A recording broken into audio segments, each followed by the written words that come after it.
Obviamente, a hora que vem a alimentação, ela está em processo de gliconeogênese ativada.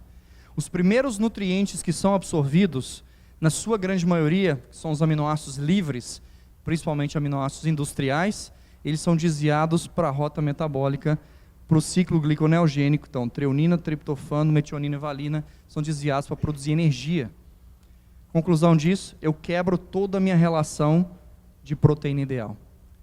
Ou seja, eu formulei uma dieta considerando uma relação ideal de aminoácidos, só grande parte dos aminoácidos passam a ser desviados para produzir glicose. Consequência disso, eu perco a eficiência de uso de lisina. A lisina, então, se torna em excesso, ela também passa a ser catabolizada, piora, inclusive, a minha eficiência energética dentro do processo. Então, ou seja, um período de jejum prolongado, ele impacta negativamente na minha eficiência de utilização de nutrientes. Isso aí está claro. Tá? Então, o que significa isso do ponto de vista de formulação? Se eu tenho uma dieta que é formulada com aminoácidos, que é a realidade hoje de praticamente 90% das dietas de gestação, por quê?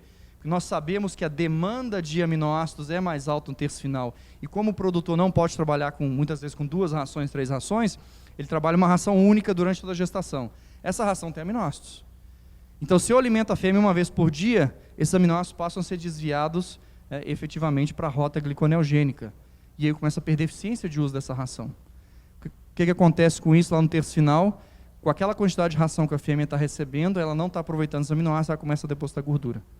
Aí você começa a ter um acúmulo maior de gordura. Então, muitas vezes você vê que o aumento da quantidade de ração no terço final resulta numa porca mais gorda, sem impacto negativo no número não no número, mas no peso médio do nascimento dos teus leitões. Isso pode estar relacionado efetivamente com a estratégia de arraçoamento, né, e, obviamente, com a formulação que está sendo adotada ali.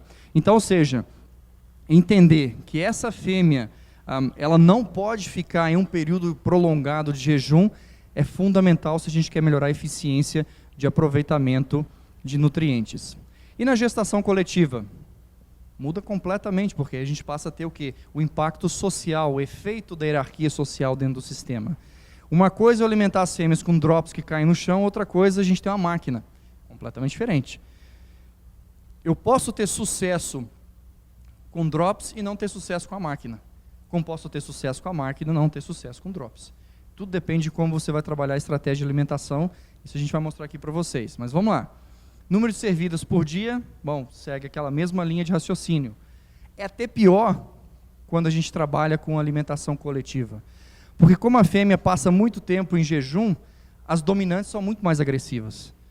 E na hora que a ração vem, a dominante não deixa as outras comerem. Ela bate nas outras porcas. Então o que você observa é que um sistema de gestação coletiva alimentado uma vez por dia, a tendência é que ao final da gestação você tenha um desvio muito grande dentro da condição corporal do teu rebanho. A fêmea que entrou magra, ela sai cada vez mais magra, que entrou gorda, sai cada vez mais gorda.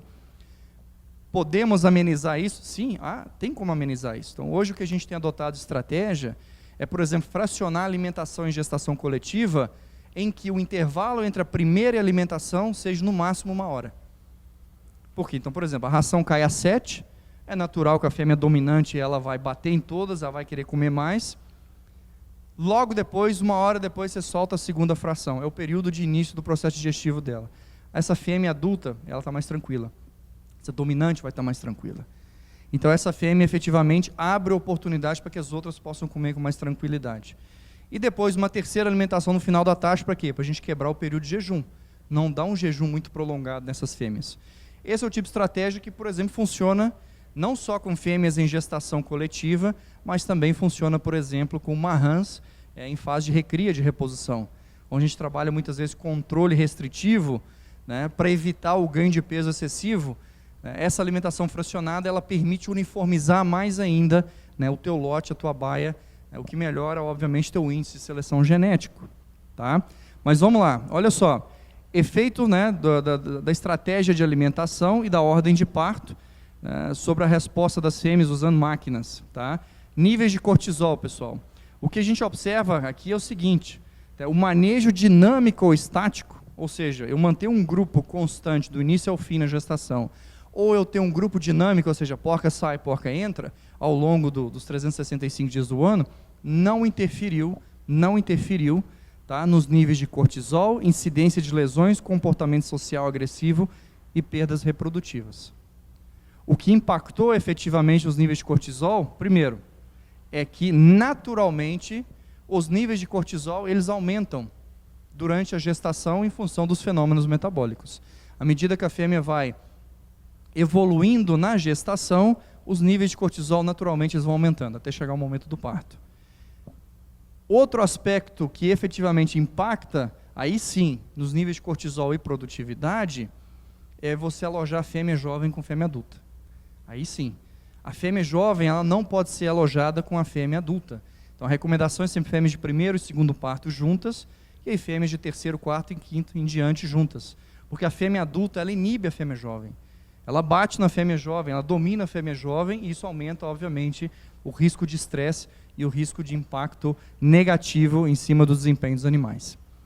Bom, mas e o comportamento alimentar dessas fêmeas? Que eu vou compartilhar com vocês aqui, esse é um estudo que nós estamos conduzindo na nossa unidade de pesquisa na universidade. Somos a única instituição na América Latina que tem esses equipamentos para esse tipo de investigação, para esse tipo de estudo. A gente está avaliando aqui a cinética de comportamento alimentar das fêmeas na gestação. Como elas comem na gestação, naturalmente. Então eu vou explicar para vocês, mostrar aqui. Olha só, o que é o quê? Aqui nós temos meia-noite, que é a hora que a máquina inicia um ciclo dela. Meio-dia, depois meia-noite de novo. Em azul, nós temos aqui visitas com consumo. Em rosa, visitas sem consumo. Bom, assim que a máquina ela ativa o novo ciclo dela, as porcas começam a fazer fila e começam a comer. E a gente percebe que 100% praticamente do consumo, né, ele ocorre aqui, né, eu não vou dizer 100%, que você tem algumas desgarradas aqui, aí é efeito social mesmo. Mas vamos dizer que praticamente 90% das fêmeas, elas vão comer entre meia-noite e 8 horas da manhã. Como na gestação o consumo é limitado, não é isso? Vocês sabem quanto que uma fêmea em gestação é capaz de comer à vontade?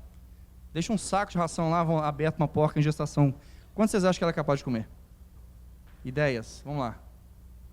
Quem dá mais, quem dá menos? Porque a gente fornece 2,3, 2,4, 2,6... 6, 7 quilos. Já fizemos isso já. De curiosidade, eu deixei a porca comer um saco de ração lá. Só para ver o que ia sair daqui lá. Como 6, 7 quilos. Então, se a gente alimenta a fêmea de forma restritiva, porque a gente quer evitar o excesso, obviamente. Então, a fêmea não entende isso. Ela está com fome, ela vai comer tudo que a máquina vai dar para ela. Acabou o que a máquina tem que dar para ela, ela sai. Então, a gente vê que, obviamente, o consumo, né, ele se concentra entre meia-noite e 8 horas da manhã. Mas olha que interessante. Algumas horas depois, às 4 horas da tarde, 6 ou 5 horas da tarde, olha o que está acontecendo aqui. Um pico elevado de visitas sem consumo. Ou seja, ela visita a máquina, já comeu o que tinha que comer, mas ela está com fome. Então isso aqui está mostrando para mim o quê? Que chega no final da tarde, ela está com fome de novo. E isso tem um custo para essa fêmea. Mais movimentação, mais estresse, mais atividade. Isso tem um custo energético para essa fêmea. Mas isso mostra para mim o quê? Elas estão com fome, continuamente estão buscando comida ali. Bom, vamos seguir.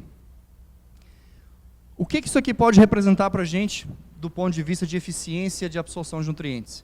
É o que eu mostrei para vocês no slide anterior. Não é isso?